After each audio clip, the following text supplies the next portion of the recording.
Saturday, March 2nd, 2024. This is episode number 101 of the Cozy Corner of Cinema.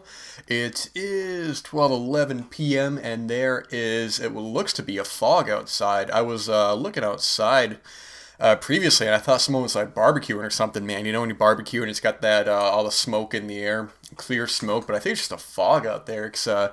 It's very, the colors look very muted out there. It's pretty wild, man. It's like something out of Silent Hill or something like that. So, who knows? But, I gotta go out to the cinema later.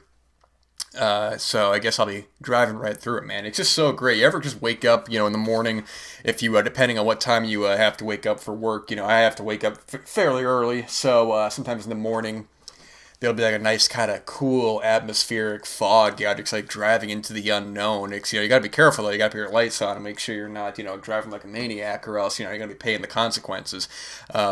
But it's just so atmospheric and so beautiful out there. You just, put on, whatever you're listening to, or you just listen to the silence outside, and it's just truly something else, man. It's so great. I got a nice hot cup of coffee right here, so be having some of that. I'll try to drink too much in the microphone. Make it like a damn ASMR video or something like that, man, like drinking and eating in the microphone. Good lord, man.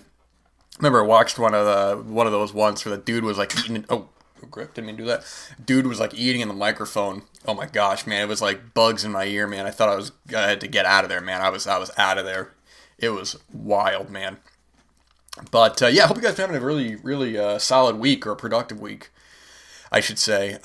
Getting whatever it is you got to get done. This week's been quite productive. Plenty of writing and reading has been accomplished. Watching has been accomplished, as always, and will continue to be accomplished until our dying day. Making the most out of the time that we still have. And I know that may sound like an ominous sort of thing to say at the time that we have, but only a few guarantees in life, and that is that we are going to die one day. So we got to really kind of take advantage of the life we want to have, the time we still got it, man. I mean, just enjoying the blessings that we're given every single day. It's just truly a wonderful thing.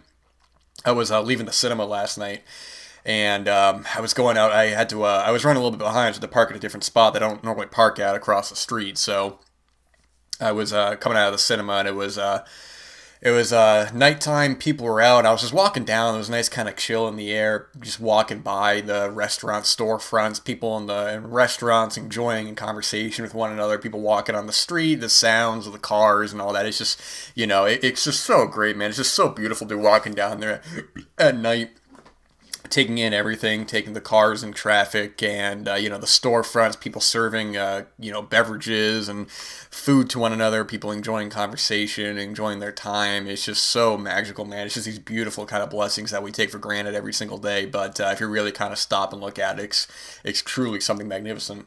I got my water right here too. Don't want my throat to get dry. Remember in the morning, drinking water as well as coffee, I mean, coffee and tea, that's optional, but water is the priority. Beautiful H2O. And I'm going to have some more sip of this coffee here.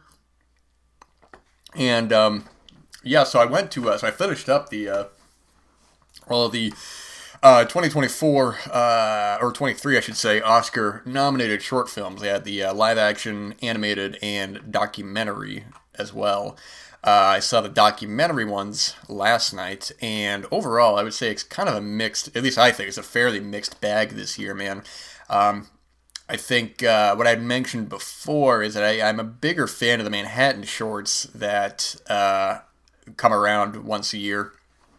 I mean, there were some good ones this year, don't get me wrong, with the Oscar-nominated ones, but overall, I was fairly underwhelmed by a lot of the titles, but I will give my favorite out of each to at least highlight one. I gotta pull up the list here, so bear with me just 1 second, because I think I saw the animated ones first, and then I saw the live action, and then I saw the documentary. So my favorite of the animated ones was 95 Senses. This was very cool. I'm not going to really talk about any of these. I mean, it's kind of difficult to talk about them without just talking about the whole thing.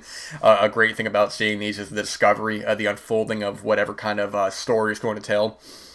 And that one has Tim Blake Nelson in it. It's a really solid tone shift in that. It starts off as one thing and kind of goes into another thing, and then kind of brings itself back together. It's very, very good.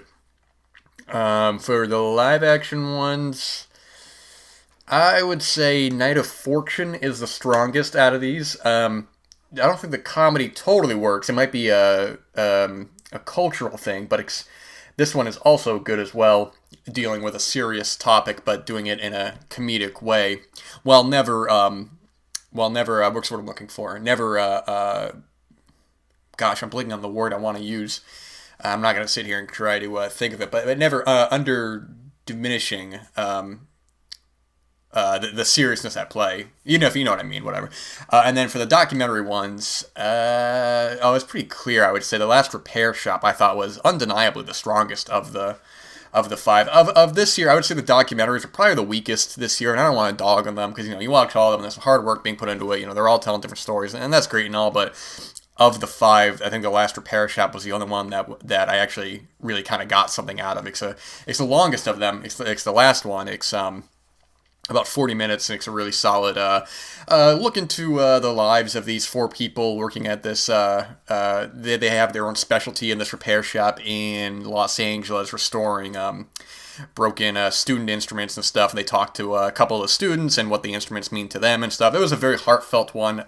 Really ended up actually, for not being as hot of the documentaries this year, this was the one that I actually really enjoyed. Not just of the most, goes without saying, but really enjoyed just on its own. But overall, yeah, if you look at your cinema, I know that the big cinema here, the chain cinema, they're showing all the Best Picture nominees as well as the short films. I think some of them are actually showing them all at once, so it's kind of a full meal right there because the animated ones were short enough that they included two more, Wild Summon, which I think was like 7 minutes, and I'm Hip, which was I think like 2 minutes, and then the live action ones I think were totaled about 2.5 hours.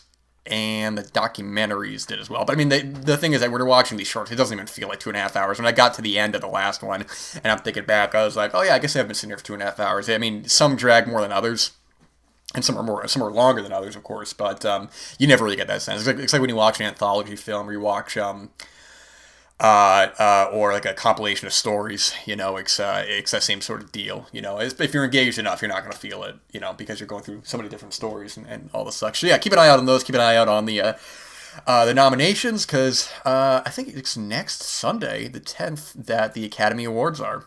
So that's going to be fun. I never watch them live, man. I don't need to watch the ceremony. I look at my telephone and I'm like, oh, that one for this and this one for that, and yeah, so rooting for Oppenheimer. Let's hope that gets Best Picture. At least I hope so. We can disagree if maybe something else you would think deserves it next. That's totally cool, man. That's why we have great conversations. That's why I love having conversations with acquaintances who are actually knowledgeable and are actually interested in the medium. You talk to Joe Schmo and it's just sort of like banal, kind of inane, small talk conversation. And you do it to be polite, but ultimately you don't really get anything out of it. You don't have any long-lasting conversation besides being polite. You're not going to think back in 20 years and go, oh, I had a really great conversation once with Phil. We were talking about the weather, and then that was it. You talk about, I talked to my acquaintances. I'm like, oh, this guy's knowledgeable about this kind of genre of film, or this guy's knowledgeable about books, and this guy's knowledgeable about art. It's just the people whom you associate with ultimately will lead you to a stronger life, and will turn you on to different art forms and mediums that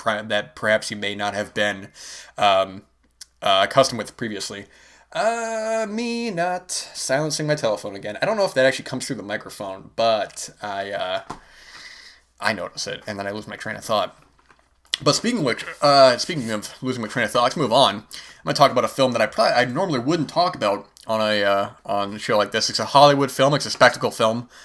And I watched it, and I was so surprised at how much I enjoyed it that I felt the need to give some mention to it. Pull up the IMDb here, and I'm going to have another sip of coffee, and then we'll talk about it.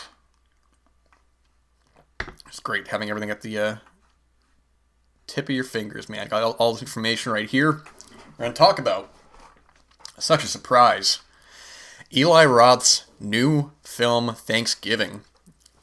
Written and directed by Eli Roth and co-written by Jeff Rendell. This is based off the 2007 fake trailer of Thanksgiving that was in Grindhouse, and some of those films have turned into, or some of those trailers have turned into films. We had Machete turned into the film Machete, Hobo with a Shotgun, which was a fan submitted short film. Who directed that? I think that's Jason Eisner who directed that but don't quote me on that. That was turned into the film in 2011, and now we have Thanksgiving. And it's a different kind of film than the fake trailer, you know. It's not going for a 70s exploitation film. It's going for a contemporary slasher, and you know, I'm not the most. I have a general knowledge of a lot of like slashers and stuff. You know, I have acquaintances who are far, far, far more versatile and are far more knowledgeable, and that's what I say. You want to associate yourself with people whom are knowledgeable about that. So I can say, oh, I'm not familiar with this film, and they go, oh yeah, this film is X, Y, and Z, and then, you know, vice versa. Maybe you're specialized in whatever it is, but so I'm not. I haven't seen as many contemporary horror films. I don't really seek them out unless there's something, some context to seek them out. But I was very curious about this, and I missed it theatrically. But it popped up on Netflix, and gosh, what a total surprise. I mean, you have I mean, this is almost, I would even call it a horror comedy in a way, and I mean that in a good way, because some of the sequences in this film are so intentionally comedic that you can't not laugh out loud at them. I mean, the opening sequence is completely ridiculous. It's Black Friday in this town in Plymouth, Massachusetts. And it's this crowd of people, and they're playing. I mean, Eli Roth is playing it up. Everybody is playing into these stereotypes, but in such an enjoyable way. They are so violently aggressive to one another to get these damn waffle irons, and you have this stampede, this violent stampede that is so over the top and ridiculous. I just was laughing out loud, man. It gets so violent and so gory. I mean, it is ridiculous, but it is such an enjoy. I mean, you're just sitting back, almost like taken aback by how over the top it is. Anyways, cut to I don't know how many years later it is. It might have been the next year. I don't know. But basically, now we got a killer on the loose who's dressed like Pilgrim. He's going around and killing these people, and they got to find out who it is. And what's interesting about this is that somebody said that. They were talking about in the context of Scream 6. I forgot if I was talking to them or I heard it on a podcast with the Queens. But they were talking about that with these films, with the Scream films later on, it became less about a mystery about who the killer is, and more so about just you're waiting for the reveal. Because I remember even when Scream 5 and 6 came out, and I like Scream 5. I wasn't a fan of Scream 6, but you get to the reveal, and there's no way you can guess. It's truly just a name out of a hat. You go, okay, this is them. And this is the same sort of deal here, although beforehand I did know who the killer was. I was having a conversation with a couple of acquaintances who had seen the film already.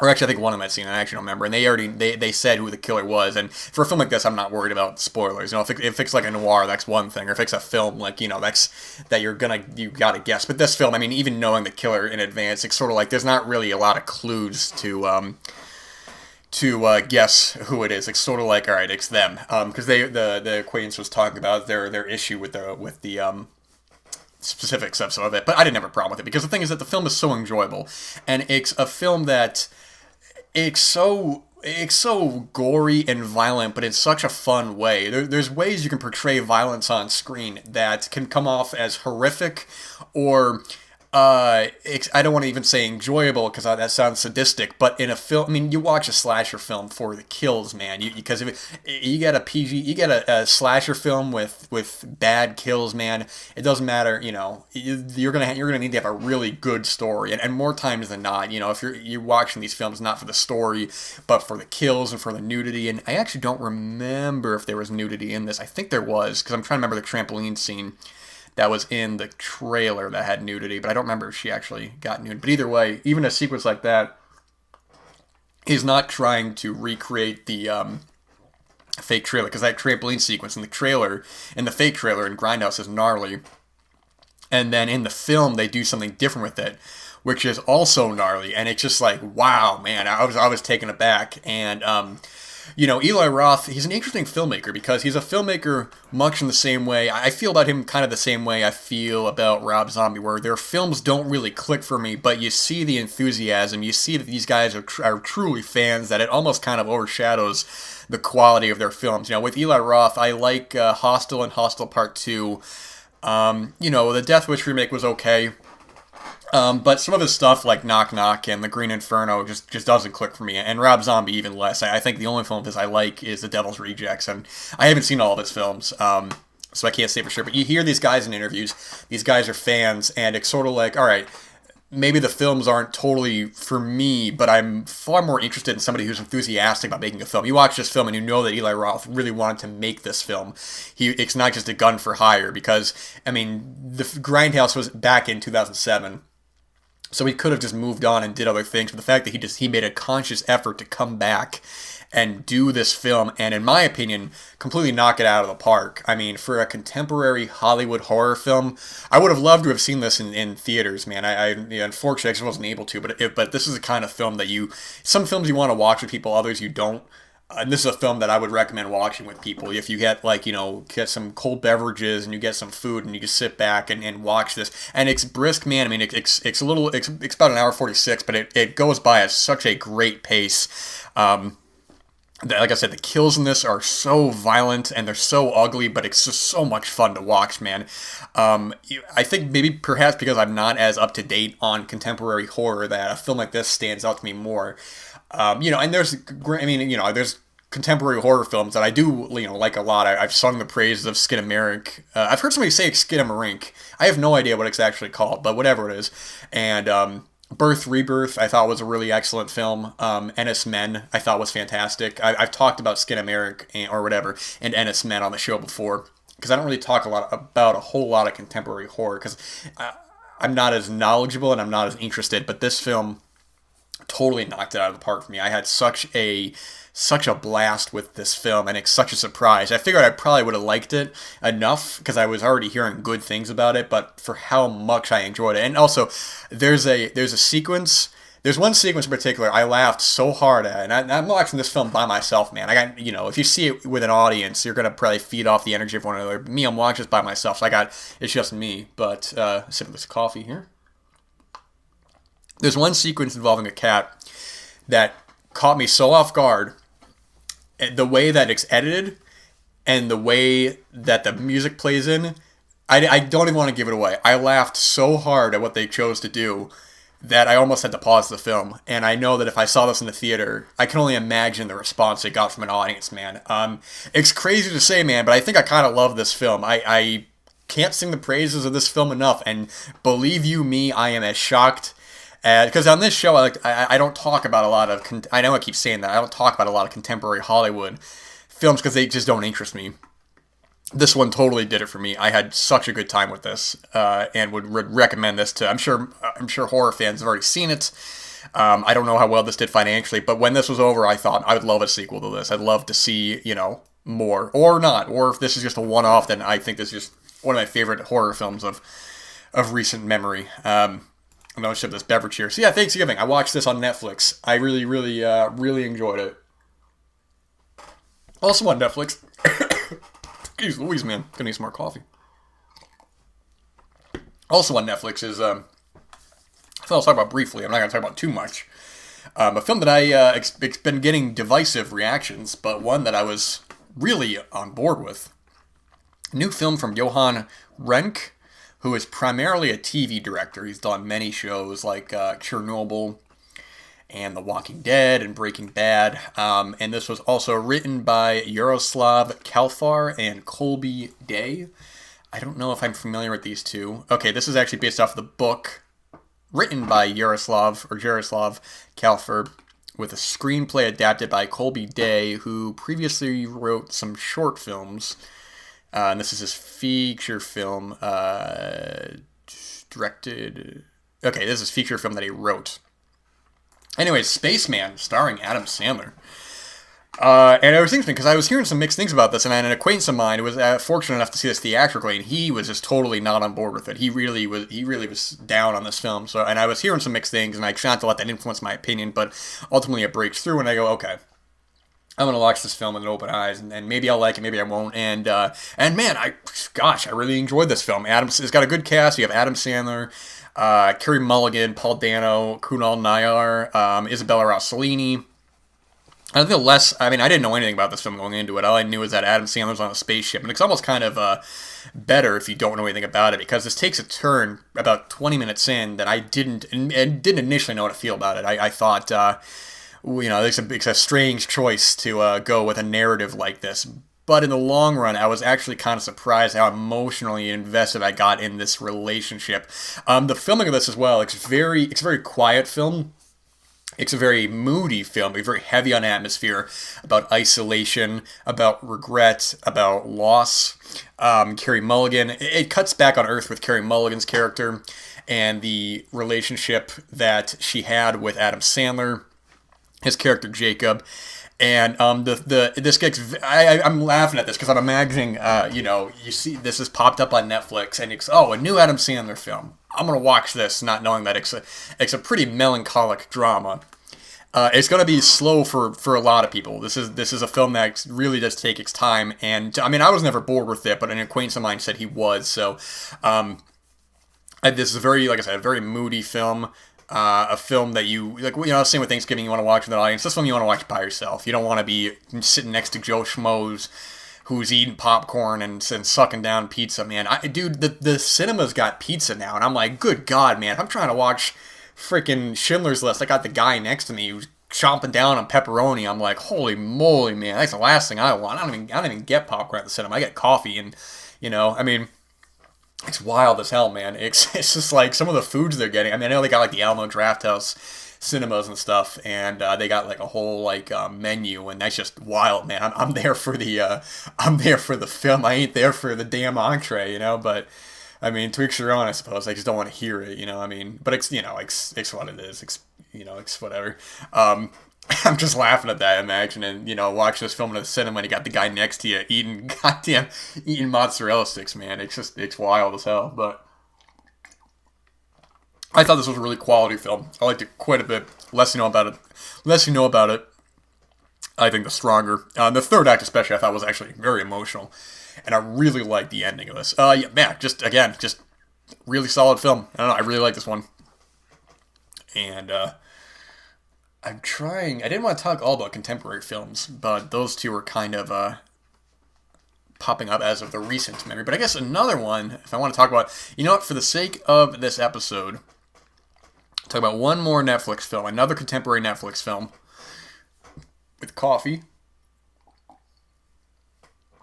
It may be repetitive that I'm saying that I'm drinking coffee, but I don't want the absences of silence to be without context. A film that, again, a good acquaintance of mine, what I'm saying before is that the people whom you want to associate with are going to turn you on to new films and recommend you films. He saw this theatrically, and he was singing the praises of this film, and I don't normally do this, but pretty soon, the night of that he saw it theatrically, I went on Netflix, and I was like, I'm going to watch this tonight, because now I'm curious, and it's a film that is maybe not quite a horror film, but it's the most horrific film I've seen that came out in 2023. I'd have to I'd have to look at a list, but I would say that it's a serious contender. Based on a true story, a film that actually is nominated right now for Best Foreign Language Film or Best International Film is The Society of the Snow, directed by J.A. Bayona. I don't know if this is based off a book or not. It might be, because IMDb doesn't list if it's based off a previous novel or not. It just lists the writers. So I'll list all the writers here. I don't know if this is a screenplay or a novel, but Jaime Marquez, Nicholas Casarigo, and Pablo Vierchi. And it's a horrific film. It's about this. It's based on a true story, which I was not familiar with, and was not familiar that this has actually been made into previous films before. The film Survive is based off this, and there's another film that I'm blanking on the name of that is in conversation with this. And you have this rugby team in the 70s, I think. 60s or 70s, I don't remember when.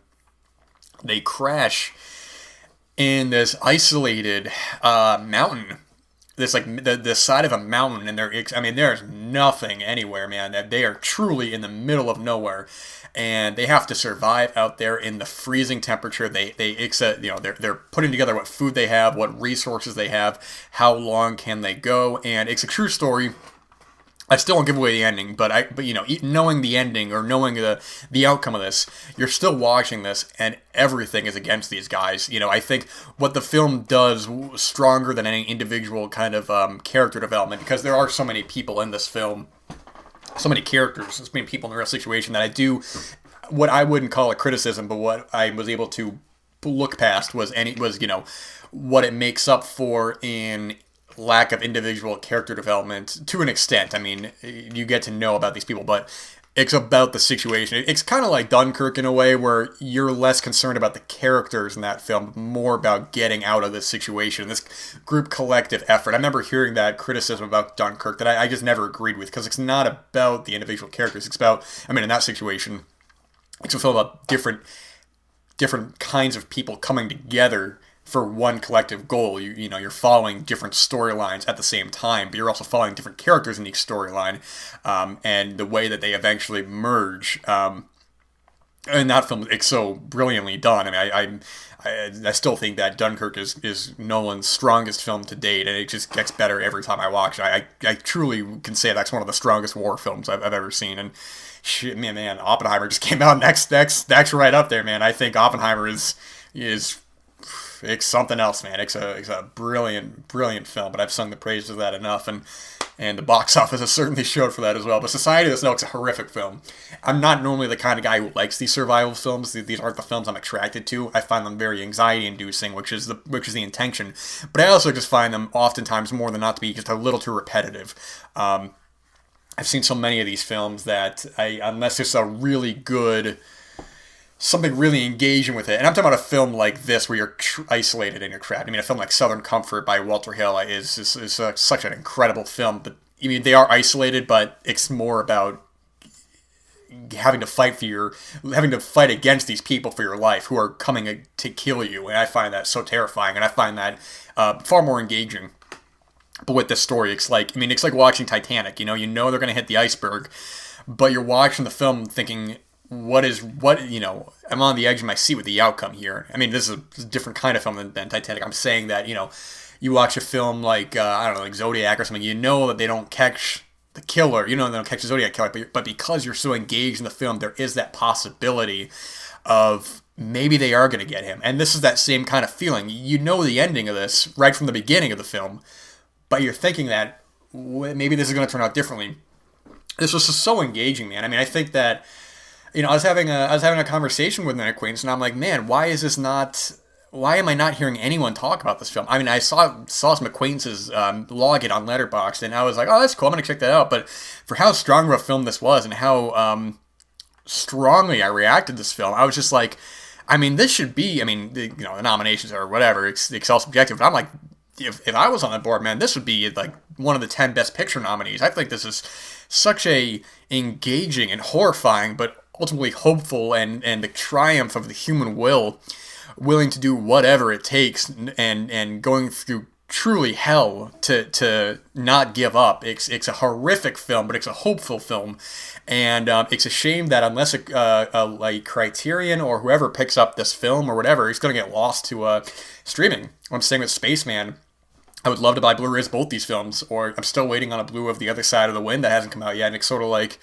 these films don't deserve to just be exclusively on streaming services. They deserve to be, released. Even if there was a burn-on-demand disc, I'd be happy. If it was like, hey, $20 for a burn-on-demand, like, hey, it's what it is. And that's why, sometimes you got to look at some of these independent sellers who are selling these discs, and that's the only way to get it, man. Even with Blonde as well. I loved Blonde, and it's a divisive film as well, and people love it or hate it, and I loved it, and I'd love to buy a Blu-ray of that, but unless somebody picks it up, it's just not going to happen.